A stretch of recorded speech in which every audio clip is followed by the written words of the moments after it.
I am sorry, আমরা রুগীকে বাঁচাতে পারলাম না। নার্স, আই এম সরি, আপনি রুগীকে নিয়ে আসতে একটু দেরি করে ফেলেছেন। Ward boy, I am sorry, মা ও বাচ্চার মধ্যে একজনকে বাঁচানো সম্ভব ছিল, কিন্তু আমি গুন্ডাটাকে বাঁচিয়েছি। আই এম সরি, আমরা তো এই রুগীকে বাঁচাতে পারবো না, শুধুমাত্র ডক্টর মিত্রকে বাঁচাতে পারবে, কিন্তু সে তখন দেশের বাইরে। পেশেন্টের কাছে বেশি সময় নেই, আপনারা গিয়ে দেখে আসুন। প্রচুর রক্তের প্রয়োজন, যত দ্রুত সম্ভব রক্তের ব্যবস্থা করুন।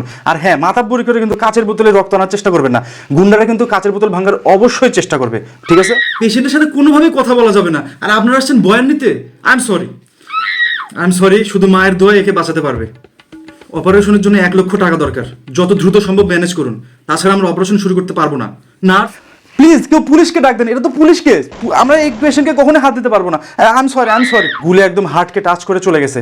I am sorry. আপনাদের ভাগ্য ভালো, গুলি এক পাশ দিয়ে ঢুকে আরেক পাশ দিয়ে বের হয়ে গেছে।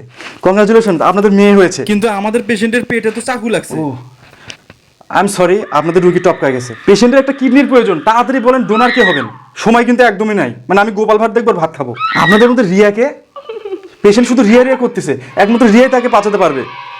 রিয়া পালাইছে, গুলিটা একদম মূত্রথলি বরাবর চলে গেছে, এখন একটা মূত্রথলি দরকার, কেউ ডোনেট করেন। I am sorry. নার্স, সবাইকে বলে দাও তো আমার পক্ষ থেকে আই এম সরি।